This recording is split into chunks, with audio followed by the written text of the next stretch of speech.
Hi ಎಲ್ಲರಿಗೂ ನಮಸ್ಕಾರ. ಇವತ್ತು ನಾನು ಬೆಳಗಾವಿ ಕುಂದ ಯಾವ ರೀತಿ ಮಾಡೋದು ಅಂತ ಹೇಳ್ಕೊಡ್ತೀನಿ. ಇದು ತುಂಬ ಟೇಸ್ಟಿಯಾಗಿರುತ್ತೆ. ಬನ್ನಿ ಇದನ್ನು ಯಾವ ರೀತಿ ಮಾಡೋದು ಅಂತ ನೋಡೋಣ. ಇದಕ್ಕೆ ಮೊದಲು ಯಾವ ಸಾಮಗ್ರಿಗಳು ಬೇಕು ಅಂತ ನೋಡ್ಕೊಳ್ಳೋಣ. ಇಲ್ಲಿ ನಾನು 1 ಕಪ್ ಆಗುವಷ್ಟು ಹಾಲಿನ ಪೌಡರ್ನ ತೊಗೊಂಡಿದ್ದೀನಿ.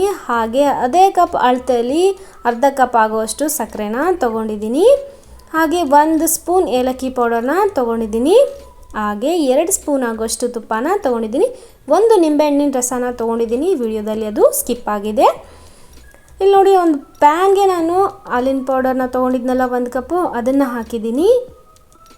ತೊಗೊಂಡಿರೋ ಹಾಲಿನ ಪೌಡರ್ ಕಪ್ಪಲ್ಲಿ ಅಳತೆಯಲ್ಲಿ ನಾನು 1 ಕಪ್ ಆಗುವಷ್ಟು ನೀರನ್ನ ಹಾಕಿದ್ದೀನಿ.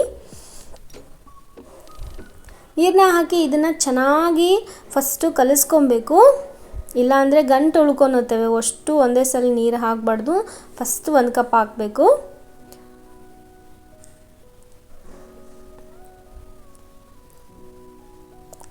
ಇದಕ್ಕೆ ನಾನು ಮತ್ತೆ ಒಂದು ಅರ್ಧ ಕಪ್ ಆಗುವಷ್ಟು ನೀರನ್ನ ಹಾಕ್ತಾ ಇದ್ದೀನಿ.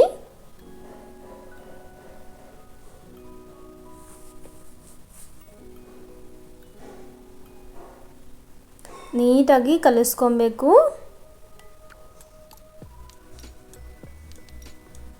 ಇದಕ್ಕೆ ನಾನು ಮತ್ತೆ ಒಂದು ಅರ್ಧ ಕಪ್ ಆಗೋಷ್ಟು ನೀರನ್ನ ಹಾಕಿದ್ದೀನಿ. ನೋಡಿ ನಾನು 1 ಕಪ್ ಹಾಲಿನ ಪೌಡರ್ಗೆ 2 ಕಪ್ ಆಗೋಷ್ಟು ನೀರನ್ನ ತೊಗೊಂಡಿದ್ದೀನಿ. ಈಗ ಇದನ್ನು ನೀಟಾಗಿ ನೀರು ಜೊತೆ ಹಾಲಿನ ಪೌಡರ್ ಚೆನ್ನಾಗಿ ಮಿಕ್ಸ್ ಆಗಬೇಕು. ಅಲ್ಲಿ ತನಕ ಚೆನ್ನಾಗಿ ಇದನ್ನು ಮಿಕ್ಸ್ ಮಾಡ್ಕೊಬೇಕು. ನೋಡಿದ್ರಲ್ಲ, ನಾನು ಈ ರೀತಿ ಮಿಕ್ಸ್ ಮಾಡಿ ಅದನ್ನು ಕುದಿಸ್ಕೊಂಡಿದ್ದೀನಿ. ಕುದಿಸ್ಕೊಂಡ್ಮೇಲೆ ನಾನು 1 ನಿಂಬೆಹಣ್ಣಿನ ರಸನ ತೊಗೊಂಡಿದ್ದೀನಿ ಅಂತ ಹೇಳಿದ್ನಲ್ಲ, ಫಸ್ಟಿಗೆ ಒಂದು ಸ್ವಲ್ಪ ಹಾಕಬೇಕು. ಅದನ್ನು ಹಾಕ್ಕೊಂಡು ಚೆನ್ನಾಗಿ ಕುದ್ದ ಮೇಲೆ ಮತ್ತೆ ಹಾಕಬೇಕು. ನಿಂಬೆಹಣ್ಣಿನ ರಸ ಸ್ವಲ್ಪನೇ ಹಾಕಬೇಕು. ಒಂದೇ ಸಲ ಅಷ್ಟು ಹಾಕಬಾರ್ದು. ಇದನ್ನು ನಾವು ಹಾಲಿನ ಜೊತೆನೂ ಕೂಡ ಮಾಡ್ಬೋದು. ಆದರೆ ಹಾಲಿಂದ ಮಾಡೋದ್ರಿಂದ ತುಂಬ ಟೈಮ್ ತೊಗೊಳುತ್ತೆ. ಹಾಲಿನ ಪೌಡರಿಂದ ಬೇಗನೆ ಮಾಡ್ಕೊಬೋದು. ನೋಡಿದ್ರಲ್ಲ, ಕುದ್ದ ಮೇಲೆ ಕಲರ್ ಕೂಡ ಚೇಂಜ್ ಆಗಿದೆ, ಎಷ್ಟು ಗಟ್ಟಿಗೆ ಆಗಿದೆ ಅಂತ. ಇದನ್ನು ನೀಟಾಗಿ ಕುದಿಸ್ಕೊಬೇಕು. ಇದನ್ನು ಕಡಿಮೆ ಸಮಯದಲ್ಲಂತೂ ಇದನ್ನು ಮಾಡೋಕ್ಕಾಗಲ್ಲ. ಟೈಮ್ ಬೇಕಾದರೆ ಜಾಸ್ತಿ ತೊಗೊಳುತ್ತೆ. ಅದಕ್ಕೆ ಟೈಮ್ ಇದ್ದಾಗನೇ ಈ ಥರದವು ಮಾಡ್ಕೊಬೇಕು. ನೋಡಿ, ಈಗ ಇದು ಇಷ್ಟು ಸಾಕು. ಇದನ್ನು ಒಂದು ಸೈಡಲ್ಲಿ ಎತ್ತಿಟ್ಕೊಳ್ಳೋಣ. ಒಂದು ಪ್ಯಾನ್ನ ತೊಗೊಳೋಣ. ಅದಕ್ಕೆ ಸಕ್ಕರೆನ ತೊಗೊಂಡಿದ್ವಲ್ಲ, ಅದನ್ನು ಹಾಕೋಣ. ಹಾಕಿ ಇದಕ್ಕೆ ನೀರು ಆಗದೆ ಇರೋ ಥರ ಚೆನ್ನಾಗಿ ಕರಗಿಸ್ಕೊಬೇಕು. ಇದಕ್ಕೆ ನೀರು ಹಾಕಬಾರ್ದು, ಹಾಗೇ ಕರಗಿಸ್ಕೊಬೇಕು.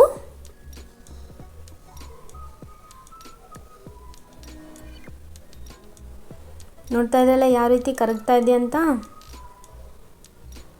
ಕರಗಿದ್ಮೇಲೆ ಇದನ್ನು ಸೈಡಲ್ಲಿ ಎತ್ತಿಟ್ಟು ಹಾಲಿನ ಪೌಡರ್ ಪ್ಯಾನ್ನ ಮತ್ತು ಸ್ಟವ್ ಮೇಲೆ ಇಟ್ಟು ಕರಗಿಸ್ಕೊಂಡಿದ್ವಲ್ಲ, ಅದನ್ನು ಹಾಲಿನ ಪೌಡರ್ ಜೊತೆ ಮಿಕ್ಸ್ ಮಾಡಬೇಕು ಚೆನ್ನಾಗಿ.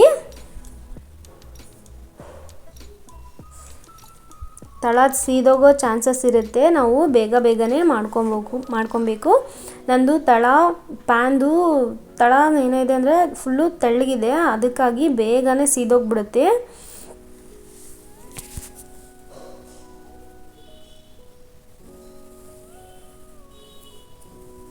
ನೋಡ್ತಾ ಇದ್ರಲ್ಲ ಎಷ್ಟು ಚೆನ್ನಾಗಿ ಬರ್ತಾ ಇದೆ ಅಂತ. ಈಗ ಇದಕ್ಕೆ ನಾನು 2 ಸ್ಪೂನ್ ಆಗುವಷ್ಟು ತುಪ್ಪನ ಹಾಕ್ತಾ ಇದ್ದೀನಿ.